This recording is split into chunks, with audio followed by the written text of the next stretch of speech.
So I've decided to take on a new project, and I'm super excited to get into it, and I also want to share with you what it is and why I'm taking it on. So my love of reading started at a very young age. When I was in second grade, I spent more days in the hospital than I did in school because of a heart condition, and that was around the time where my love of reading was born. My mom was a reader, and she thought it was super important that I be a reader, so she pushed that. And in the beginning, it was Garfield books and the Hardy Boys. I think I read 25 or 30 from the Hardy Boys series. And then when I got a little older, I started reading Call of the Wild and White Fang and Where the Red Fern Grows, some of those teenager style books. And then moving on through life, I've read so many different genres. I really enjoyed the World War II genre for a time, and first-person accounts. I've always loved first-person accounts. And then another time I got into kind of a notable historical figures, which started out as a read of, I wanted to read one book about every single US president, and I only made it through a few of those before I kind of got sidetracked, but that was a really interesting and fun project. And I made it to Jefferson. Hey, I was on my way. But this is a new project. Somehow, in all the reading I've done, I've missed the classics. So I've read the Odyssey, not the Iliad, but I read the Odyssey, and I've read part of Albert Camus' The Stranger. I've delved into them a handful of times, but I've never really gotten into the classics. And I recently came across a YouTube video by, I think his name is Benjamin McEvy, McEvoy. Sorry, Benjamin, if I'm butchering your name.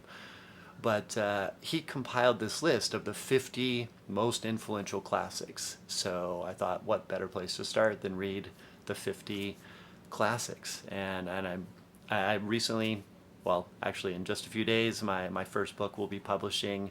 So having that out and then starting this classics projects, when I have other books I would like to write, I'll be curious to see how it impacts my own style as a budding writer and author.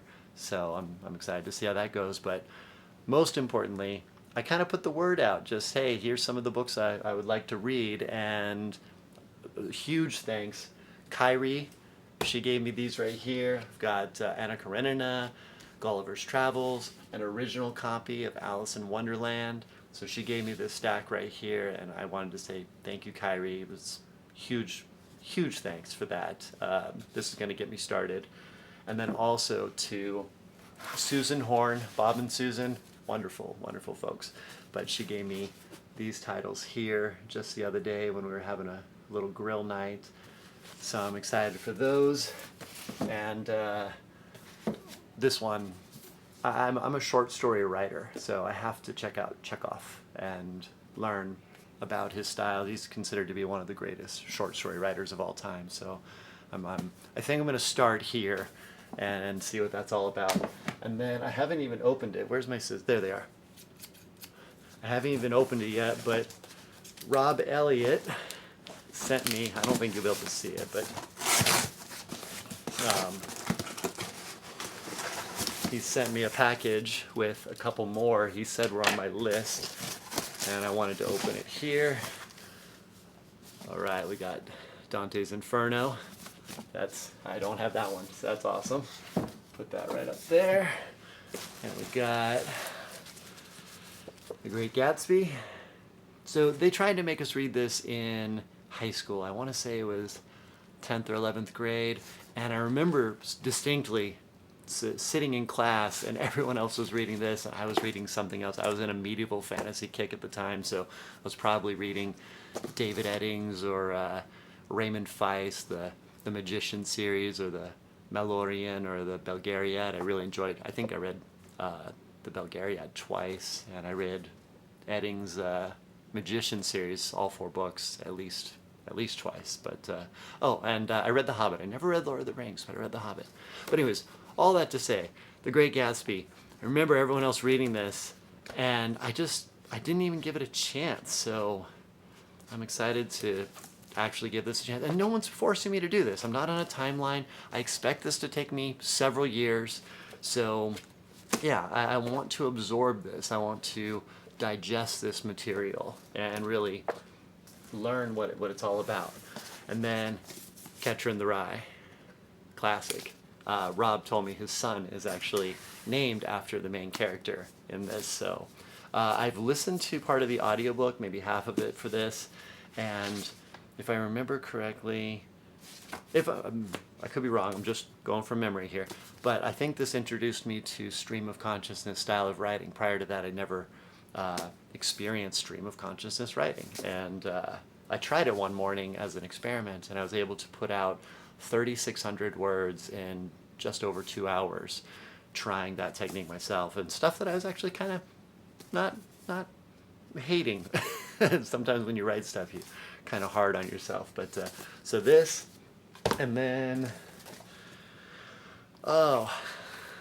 thank you, Rob. Not Throwing. I don't even have to look at who wrote it. This is by Bill Fry.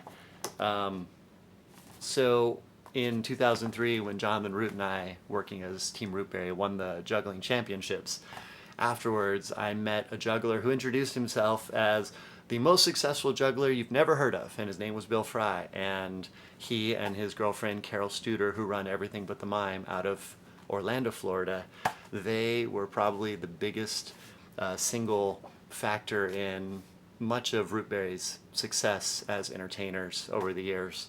And unfortunately, Bill Fry has passed a number of years ago. But this is the book he wrote. It's all about throwing knots, and it includes this rope. So that's really awesome. Thank you, Rob. I did not have a copy of this too.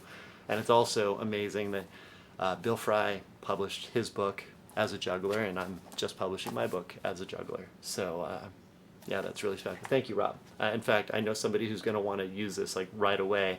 I'm going to use it too, but somebody was talking about this just like a month ago. And then this kind of a bonus.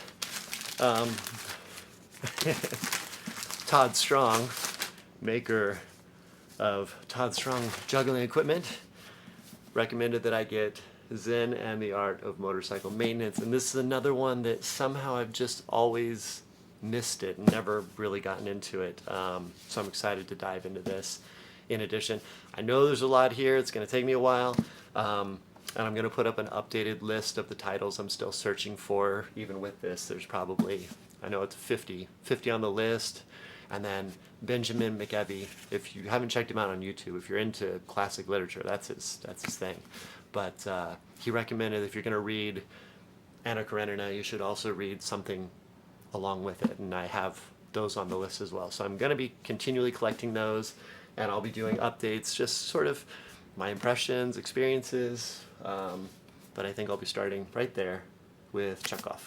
So thank you for watching this, and hope you'll follow along. I'm going to be putting these videos up on YouTube as I go. It will be an extended series, so hopefully you'll follow over there.